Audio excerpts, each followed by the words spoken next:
Good afternoon, Level 3 Applied General, and welcome to the second video for this week. So I'll present to you what we'll be looking at today. Just a very quick overview. We'll be looking at some listening practice for our listening assessment next week, and also looking at a grammar point, have something done. So let's have a look at the listening task first. It's quite short, but you'll be looking at the sort of things that we'll be doing, looking at in the listening assessment next week.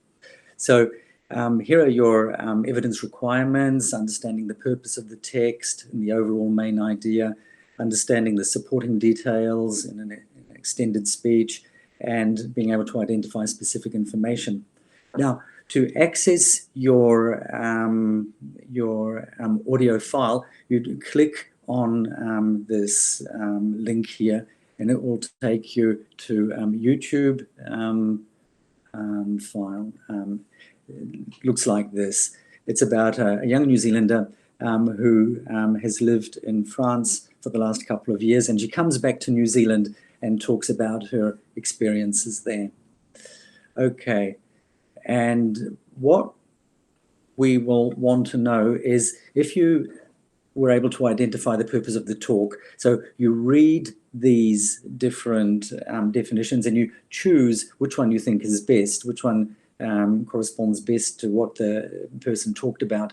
So does she recount her change in perception of the way we do things in New Zealand? Does she recount her change in perception of the way people do things in France? Or does she talk about her perceptions of the way people do things in France? So you think about that, you listen to the text and think about these and try to determine which one is true. What's the overall main idea of the text? Living overseas helps us to better understand ourselves. Living overseas helps us to understand others better. Living overseas allows us to see ourselves as others see us. So it could mean any of these three, but try to understand which one she most strongly talks about. And then there is this task of understanding of supporting details and main ideas. So here we have the main idea is given. It talks about lunch. All right. So here we want some supporting details. In France, what's special about lunch? In New Zealand, what's special about lunch?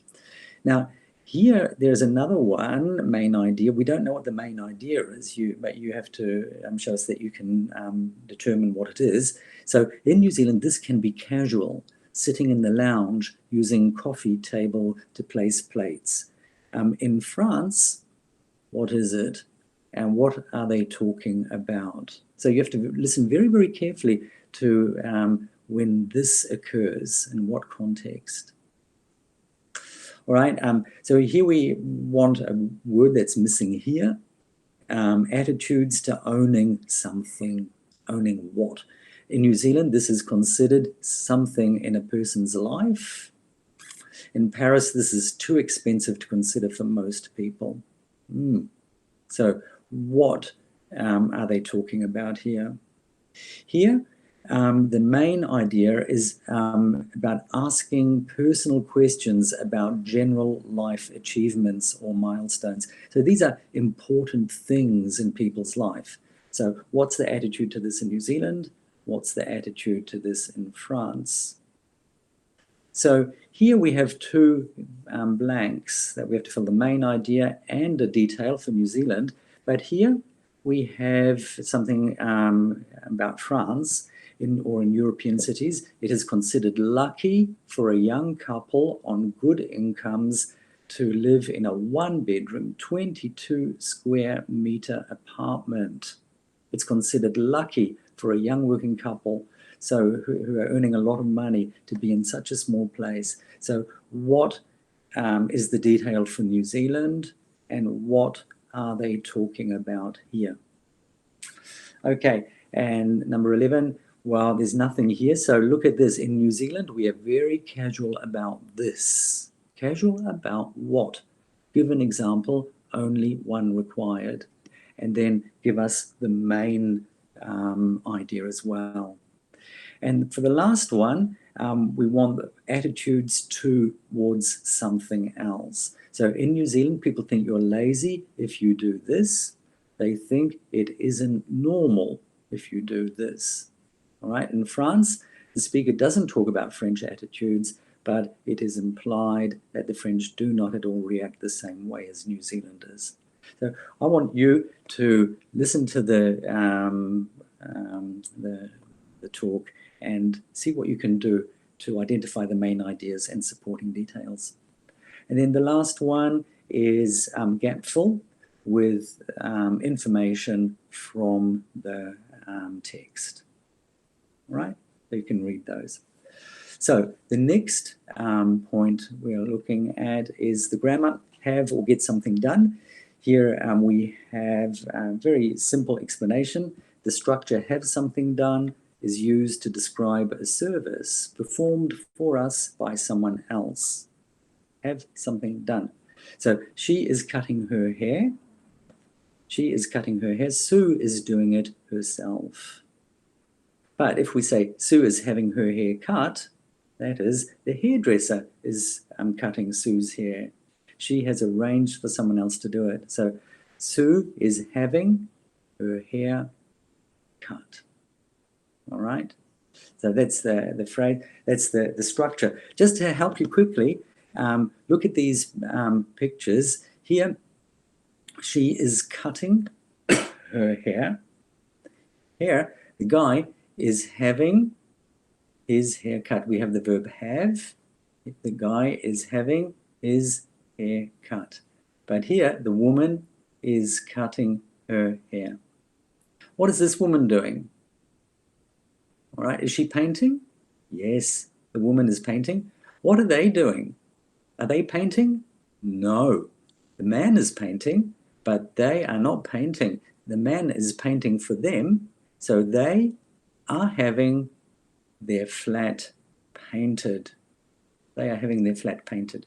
So in our grammar book, you will see this in Unit 8A. Here are some examples. I'm having my hair cut tomorrow. Have something, my hair, and the verb cut in the past participle.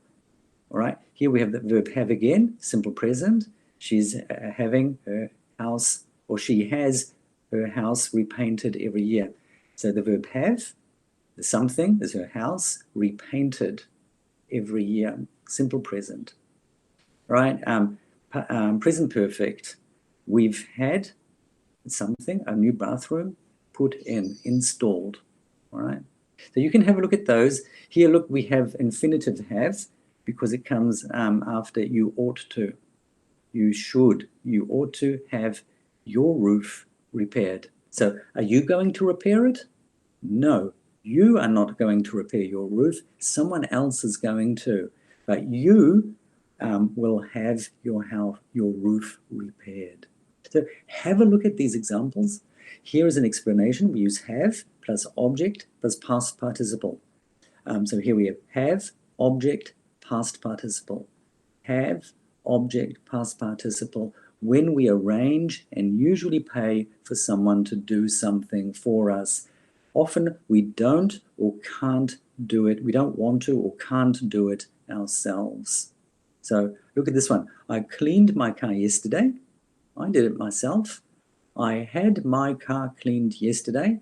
I paid someone to do it. So I want you guys to study that and understand how to use it. And then the next one, I think, give yourselves a break. Click on this and go and watch the YouTube video on have or get something done. They will explain it in a very, very lively manner, very interesting manner.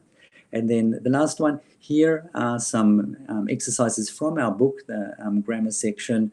Have or get something done. Put the words in the correct order to make sentences. My hair had yesterday cut. Here the words are mixed up. I had my hair, my hair, cut yesterday. All right. The words that are mixed up. Have something your eyes ever had you? Have you ever had your eyes tested? Well, you do what you can, right? And then look at these ones. Write sentences about the people. So he, hair, cut. So it's happening now. He's having his hair cut. Okay?